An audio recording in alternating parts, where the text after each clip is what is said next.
Welcome to the latest episode of 5 on the Floor on the 5 Reasons Sports Network. Thanks for joining us on your favorite podcast app. We're now on Red Circle as well as Google Podcasts, Apple Podcasts, Spotify, and the 5 Reasons YouTube channel. We got plenty of other content there on South Florida sports, including the Panthers and the Dolphins and the Hurricanes. Make sure you like and subscribe. Also, 5reasonsports.com. Spell that one out. We do not have a paywall. And check out the great sponsors of the 5 Reasons Sports Network, including You Break Wheel Fix. It's with a U at the start, the letter U, youbreakwheelfix.com. This is a complete wheel solution. They do the powder coating. They do the refinishing. They do the repairs. We know that the streets of South Florida can be a bit messy, kind of like the finish to that Game 6 between the Heat and the Boston Celtics. So go to youbreakwheelfix.com. Reach out to our guy, Mark. He was hurting with the rescue yesterday. Does a great job there with his crew. They're based in North Miami. Mention 5 Reasons, and you'll get a discount. Again, it's YouBreak. That's the letter U. YouBreakwheelfix.com. And now, today's episode. Down the Biscayne. Yikes. 5 on the floor. Ride for my dogs. Where here's the thing. You can check the score. Hustle hard, couple scars, wearing bubble frogs. Just like Butler said, you in trouble, y'all. Kept the floor playing. Got an all band. Y'all seen the block. Stop with one hand. And Pat, we trust, it's power, have the guts. We're here to bring the heat. Y'all can hang it up. Welcome to 5 on the Floor, a daily insider show on the Miami Heat and the NBA, featuring Ethan Skolnick, Greg Sylvander, and Alex Toledo, plus others from the 5 Reasons Sports Network. All right, welcome back to 5 on the Floor. Here's today's floor plan. We're going to try to get off of the floor here. I feel I've never seen a game in Miami Heat history where it felt like the season ended before it actually ended. I've got Brady Hawk. You can follow him at Brady Hawk 305. I've got Alex Toledo. You can follow him at Tropical Blanket. I'm Ethan Skolnick. You can follow me at Ethan J. Skolnick and at 5 Reasons Sports. The Miami Heat rally from 10 points down late in the game, take a brief lead, and end up losing on a putback by Derek White at the end of the game. Not boxed out. Lots of controversy, obviously, coming after the game. Even the esteemed Eric Reed retweeting us, where we posted that don't understand why 3 seconds were put back on the clock instead of maybe 2.1, 2.5 after Jimmy Butler's free throws. And then, of course, there were a couple of other calls that Heat fans focused on. The goaltend on Bam, that was a huge sequence there. And then the offensive foul on Jimmy Butler. But really the big story here is the Heat's 2 best players were awful for most of the game. And, we can't get around that. You can talk about the officials, but the Boston Celtics went like 6 minutes without scoring in late in that game. Jason Tatum missed a bunny. Jaylen Brown missed a bunny. And it still didn't matter because the Heat, and when I say scoring, I mean field goals. It still didn't matter because, again, ultimately the Heat had given themselves so little margin for error. And now they've taken a 3-0 lead to the least possible margin of error you could have, which is they've got an elimination game in Boston where they're being called complete chokers now for what's happened instead of this feel-good story. And they've got to go up there and win one game, not only to save their season, but to save themselves from infamy. That's where they're at. And they're doing this with essentially now 6 players, really. I mean, Kyle Lowry was unplayable last night, although he did play a little bit. Cody Zeller played like 3 minutes in the first half, didn't get in again. Spoelstra did not use Haywood Highsmith. I know that was a big topic of consternation, particularly maybe on that last play. Maybe he might have boxed out. Eric is trying to put a good face on all of this. He was much more off the cuff last night than he typically is. Obviously was emotional coming out of that locker room. And Heat fans who went from loving him about a week ago are now questioning every single thing he does. Here's what I want to get into today. Okay, I don't know that they can win this game. I don't know anything about this team anymore, and I host a podcast about them. But here's my question for both of you, Alex and Brady. At this point, is this more strategic and is it more strategic or is this more mindset at this stage? Because it feels to me like the strategy doesn't even matter if the Heat feel like they're defeated before they even go up there. And yet they look defeated in this game at home, and they almost pulled the damn thing out with Jimmy Butler playing the way in the last 3 minutes he should have played the entire rest of the game. So which is it, Alex? Is it strategic or is it belief? It's both.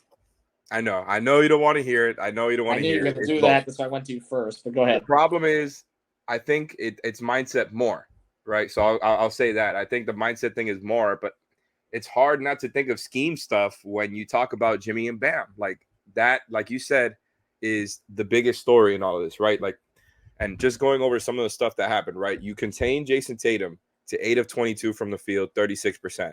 He had a couple of really good, just kind of double-digit assist games leading up to this game. That did not happen tonight. You kind of kept him contained there, 5 assists. The Heat only committed 5 turnovers. They did what they had to there. They hit twice as many threes as the Celtics. I don't know how they did what they did. And then the answer is really Jimmy and Bam. It's 3 straight games now of Jimmy and Bam putting up stinkers for what they're supposed to do. I know they're trying. It's not like they're going out there and not trying, and it's just all complacency, whatever. It's not all complacency. The Celtics have figured them out, and I feel confident about that. I feel confident about saying that. The Celtics have figured out Jimmy and Bam's games, their tendencies, what they like to do, all of that, and it's clearly getting in both of their heads because I know we only like to talk about mental stuff when it comes with Bam when he's not taking shots. But look, man, Jimmy was attacking relentlessly and I think he's doing the shot isn't falling, and that's great. It got him the 14 free throws, which obviously were helpful. But from the field, the man could not hit a damn shot. All the shots that we talk about Jimmy being so good at and dominating this whole playoffs and all of that in the mid-range, in the paint, nothing. I mean, the team last night shot 14 of 35 at the rim. You know how bad you know what it is to finish 40% at the rim? 35 attempts is so much too. Like, that is a great number to be able to get up 35 attempts. They weren't all clean. I'm not going to say they were all clean, anything like that, but you got up 35 at the rim and only made 14. That's 40%. In the mid-range, the only spot all year where the Heat were able to make shots at a high rate, high volume, all of that, continued into the playoffs. The mid-range, they shot 18% from the mid-range last night, 5 of 28. And those are the shots that the Celtics, like we talked about heading into this game, give up the most. So when I say that the scheme stuff is what's important, it's more about what the Celtics scheme and game plan has done to Jimmy and Bam. I think they have to find a way around it. The onus is on them now. It's not like, Jimmy and Bam both played bad. It's some fluky thing. It won't happen again. They're going to show for game 7. 3 straight stinkers from both of them for their standards, right? It's not like they didn't do anything, but it comes down to those 2 guys. And yet there's a whole lot to go over about, the end of the game. But the Jimmy and Bam thing is what leaves me the most concerned, and it's not even close. Yeah, it's crazy. And please, people, don't take this as an excuse because they got here without him. And in some ways they've been able to do different things to get here without him. But man, we're at a point where they could have used Tyler Herro. Because it's clear, Brady, that they've just locked in on Jimmy and Bam, and there's just no one else. I mean, Gabe has done some of it. He tried on the gimpy ankle yesterday. Kyle's not doing it. Max really isn't doing it. They miss what Tyler provides in that regard. It's not an excuse. Again, it's not an excuse for the way that they've blown this 3-0 lead. But we are seeing it. It seems like at last, finally, a team has kind of figured out, all right, without Tyler, if we do these things against Jimmy and Bam, they don't have enough counters. And that's even with Caleb playing at an extraordinarily high level. I tweeted this last night. I spoke to 2 voters last night who said that they were leaning towards Caleb Martin, particularly before the last 2 minutes of that game, as Eastern Conference Finals MVP, which is insane. Okay, we would have said that a year and a half ago or even a week ago.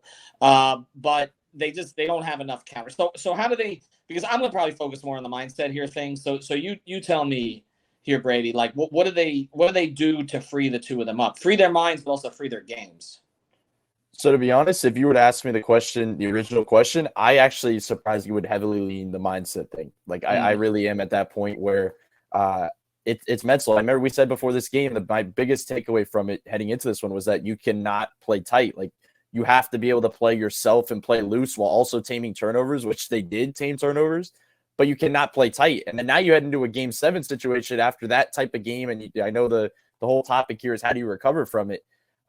It is mental. And we talk about it, I guess, in the terms of Jimmy and Bam, because 100% that is the most important topic of any of this is we could talk about late game calls and kind of the microscope of a game 6. But the big picture here is about your 2 best players have not been your 2 best players. You have a game where we could sit here and praise Duncan Robinson and Caleb Martin, but it's also a problem because we're sitting here talking about those 2 guys being your best players for multiple games in the Eastern Conference Finals series. So how do you free them up? I've been asked this on Twitter before a couple times today about like trying to free them up and how do they do it? I don't even think this is about freeing them up. Like when you bring up mindset, I think it's mindset for those 2.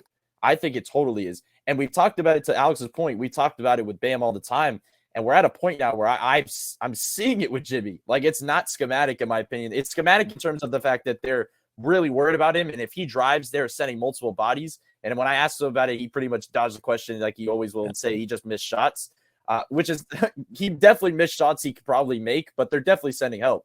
But what I'm seeing is, and I said this, I think it was before game 5, the biggest thing I'm noticing for Jimmy Butler is the fact that the pump fake needs to be gone.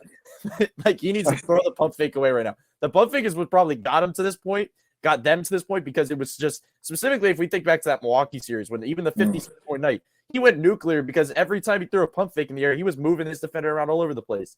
This team's not moving. Every time he throws a pump fake or tries to pivot, they're not budging. So he has to find different ways. And the different ways of going about it is what he did in the final 3 minutes of that game. He didn't throw one pump fake late in that game. He was going. Like, he was attacking. He was playing physical. He was playing strong. He was flowing into certain pull-ups like he did on that right wing corner 3 that ended up kind of putting them in a decent position.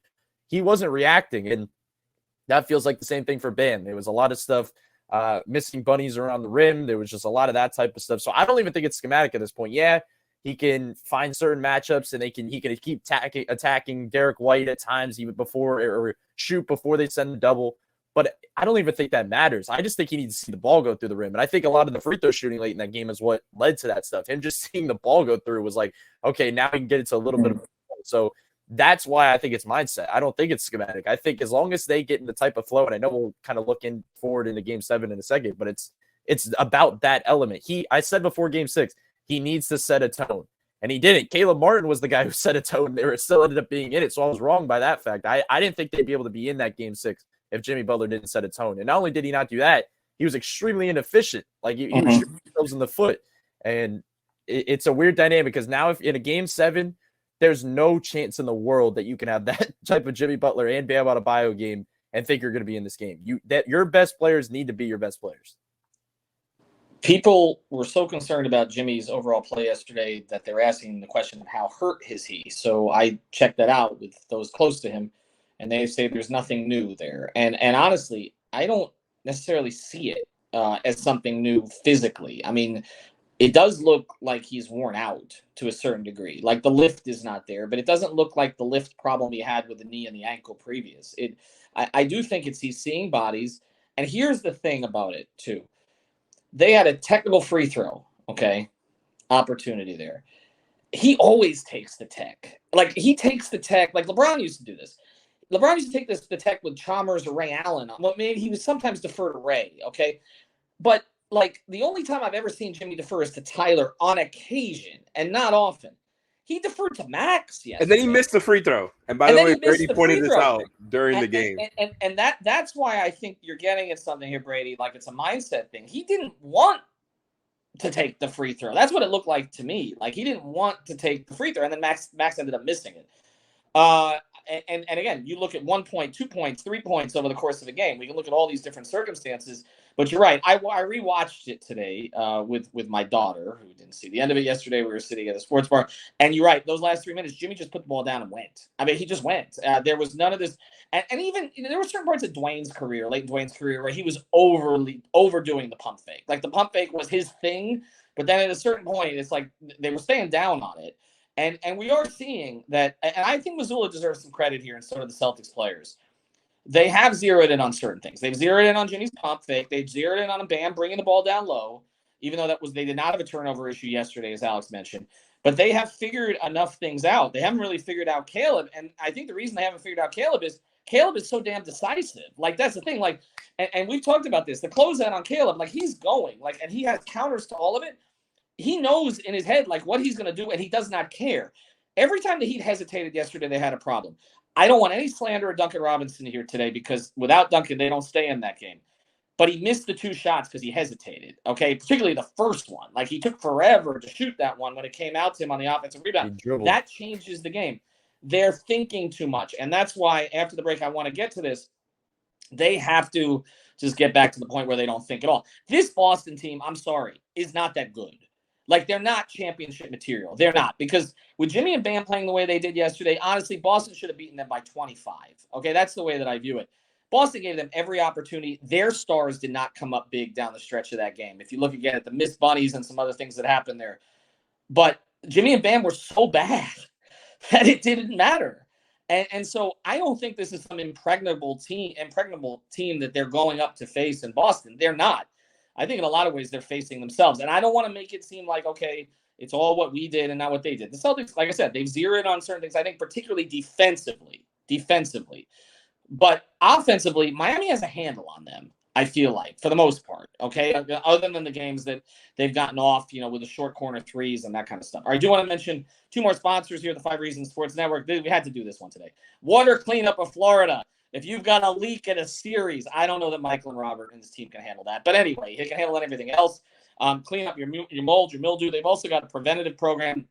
This kind of stuff doesn't happen. Go to WCUFL.com. That's Water Cleanup of Florida. WCUFL.com. Based in Boca Raton, fully licensed. They can service the entire area. They've got 24 hours emergency service. Water Cleanup of Florida. And again, WCUFL.com. Their preventative program, you get in that. And again, insurance companies don't cover everything. So you don't want your place to look like it looks on our YouTube screen right now. If it does, call Michael and Robert, but you don't want to get there. So get into their special membership program. And both of you guys got to jump in on this. If you've got the schmutz, they've got the guts. They've got the guts. Oh, God, that was weak. Sorry, Greg. All right, and now our other sponsor, Prize Picks. Use the code 5, FIVE. Get that initial deposit matched up to $100. Well, you have the guts to play Bam in Game 7. Jimmy went over on some of his numbers. That's how crazy that game was, even with all the inefficiency. Use the code 5, FIVE. Get that initial deposit matched up to $100. Again, go to prizepicks.com, Google Play Store, or the Apple App Store. Play what pretty much all of our followers are playing right now and find out why. All right, we're going to close here. This is a short episode today, okay? Because we'll do a lot more on Monday. I'll probably do a starting 5. Let me start here, and I'll let you guys react to it. So much of this playoff series has been mindset. Not series, but the whole postseason has been mindset. It's been this underdog mindset, this and that, playing for our lives. I said this before Game 6. They've got to play scared, but not tight. They have to be scared of making this awful, awful history that they're going to have to hear about for the next 2 weeks, because all anybody's going to talk about for the next 2 weeks and then beyond is the Celtics, the only team to come back from 4-0 or 3-0. Because, look, I don't think the Celtics are beating the Nuggets. I don't think the Heat are beating the Nuggets. I think the Nuggets are going to win the NBA championship this year, okay? But we're going to have to hear about this. They're going to have to hear about this. They don't want to be on the wrong side of this particular history. Spoelstra's attitude, I thought he took the right tone, even though last night, which was kind of like, F it. We're going to go up there and win a damn game. They've won in that building before. Everybody's going to talk about rotations and this and that and whatever. And yes, they started Caleb. That was what I thought they should do. I think Highsmith should play in this next game, okay, instead of Zeller. I again would not play Lowry heavy minutes if he's going to look like that. You hope that Gabe's ankle is a little bit better, and so maybe he has a little bit more explosion. But I just think that they need to get themselves in the mindset like, we do not want to be that punchline. We don't want to be that punchline, and essentially, pro athletes play for lots of different things. They play for money, they play for fame, they play for security, they play for whatever. But a lot of times they play not to be embarrassed. Okay? They play not to be embarrassed, particularly in the social media debate show world.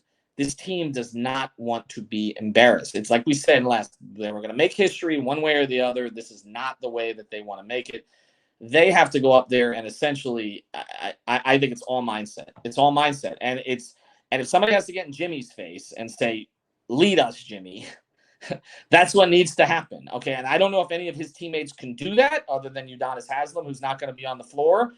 But somebody's got it, because he's on the verge of squandering all of it. Okay. The whole playoff Jimmy stuff, we talked about it before Game 6. And then he played a pretty awful game until the last 3 minutes. So that's where I'm at with this, is they have to work themselves into a frenzy of fear, not of the Celtics, but of history. And maybe that gets them to the finish line. Because I rewatched that game this morning. I don't know how the hell they were in it. I don't know how they had a chance to win it at the end. And not just fighting the officials, but fighting themselves. I have no idea. I don't think the Celtics did it to them. I think they did it to themselves. Final 30 seconds. I'm going to clock you guys. 30 seconds. Alex. All right. So can I get it done? Can they get it done? Sure. Do I believe that they'll get it done? That's a different answer. Look, the mindset thing is an important point for sure. I think the fear stuff is a little tricky because I feel like it can kind of go both ways. Like if you're thinking too much about what everybody's saying and all that, I don't know that the fear of ending up on the wrong side of history is going to help. But I'm not sure. Like I feel like, if you're playing that tight, playing with fear, I don't know that it's going to work out your way, or maybe the fear just helps you lock in and play as sharp as you ever have. I don't necessarily think that Spo or Jimmy or others necessarily care about the outside noise, like they like to call it so much. Maybe some players more than others, right? In the Heat locker room, but specifically the guys up top, I'm not sure how much Jimmy and Spo actually care about like the entire cycle of media that's going to be going around today and specifically tomorrow when everybody's back at work and everything comes out and it's an entire good thing day. it's Memorial Day. Good thing it's Memorial Day. Not back at work. Yeah. They're going to be memorializing the Heat before their run is even finished here. But look, man, it really is a mindset thing. We've kind of talked about everything else at this point. It's just so much weird stuff going on in this series. Like last night, I named the podcast episode last night. I don't know if you saw it. It was the best. I mean, the sequel that nobody wanted or nobody asked for, because that's exactly what it felt like. It felt like a terrible sequel to last year's Game 7, where the game, the Celtics were kind of in control the whole time. It wasn't a complete apples to apples, but the Celtics were in control the whole time. They almost gave it away to you at the end. The difference is this time it was, Jimmy and Bam being carried by the rest of the team as opposed to last year where they were doing all of the heavy lifting. And it was awesome that Jimmy was able to turn it up at the end. Maybe that leaves you with some hope that he'll have some things figured out for Game 7, the way that, as Brian mentioned on the show last night, he figured things out in Game 6 in Boston last year after having 3 straight pretty bad games for his standards before that. So that's the kind of hope you have to have at this point. But, man, it's really hard after just watching how everything turned out last night, all the things that kind of broke your way towards the end and then also didn't break your way. There was just so much going on. I mean, I didn't even see the damn tip-in. Like, I thought the game was over after Smart's missed shot. So I literally did not see the tip-in. I know I'm rambling at this point. It was just such a weird night, left us all scrambled. And then on top of that, when we went to go cover post game afterwards, and I was walking over the locker room, there was a leak coming from the roof in Championship Alley. I mean, they might need to hit up water cleanup because water cleanup in Florida. If you got the schmutz, they got the guts. They've got the guts. They've got more guts than the Heat, and I don't know that that's a good omen for Game 7. The leak coming from the rooftops of Championship Alley. It feels a little bit too metaphorical for me. I don't like it, but yeah, man, that's where I'm at. I'm just having to deal with that after last night. I'm still scrambled, clearly, just from the way that I'm talking right now. Just trying to relive that traumatic experience. We are where we are. Who's got the guts? Not me. Brady? Yeah, to be honest, I think in terms of this Game 7, I said it before the show that this feels like something that's going one of two ways. It feels like it's going in the direction of Boston blowing the doors off, kind of like they did in Game 5, or you get a version of Jimmy Butler that we've seen at times in this playoffs, and Miami grits out a win. It's one or the other, and I don't see an in-between. Like, it really is to me, and that's why when we sit here and we focus on Jimmy Butler, it's necessary because there's a scenario where maybe Jimmy comes to play and it looks like Game 7 of last year and your role players don't show up, but I haven't seen that anywhere close to that to make me think that that's going to happen. Like, I've seen the role players do their jobs to the extent, especially if Jimmy's playing, their looks look a whole lot better. So you really just need that version of him, and I know there's it's kind of like, are you going to get Game 5 of this series, or are you going to get games 1 or 2? Like, that's it. What version are you going to see? And the only thing that the difference between those games was your best players. It really was. And turnovers is a big thing. You cannot have the turnovers that you had in that last Game 5, and you have to force the turnovers that you did early in the series because you do not want them to find a rhythm with that home crowd. And all of a sudden, you turn the ball over, the crowd gets into it, you find a rhythm. All of a sudden, now you're fighting back from an 8 to 10 point lead like they've been these last few games. It's like, instead of clawing uphill their whole game to get back even, like, you have to be able to just kind of roll with the punches a little bit and kind of stay even if that's the game you're going to be in. So schematically, I definitely don't think we talked about the minutes in the last game when we were talking about Jimmy playing close to 48. Now this is literally the final round. This is the final level we're at. So those guys need to play high minutes. That goes along with Bam. This isn't just a Jimmy thing. As no matter what you could say about what Bam did in that last game, you need him out on the floor. You do not need those -7 Cody Zeller minutes in a 2-minute stint. You don't need that. And if you're going to go and roll with if you're not going to play a bunch of your best players close to 48 minutes, then you're going to roll some guys off the bench. Use Haywood Highsmith to go bother Jason Tatum and Jaylen Brown. Just let him. If you're going to have a 4-minute stint for somebody, it's that guy. It's that guy to go bother the other team's best players. Maybe get a turnover too. He's not going to go out there and score 5 or 8 points in a row.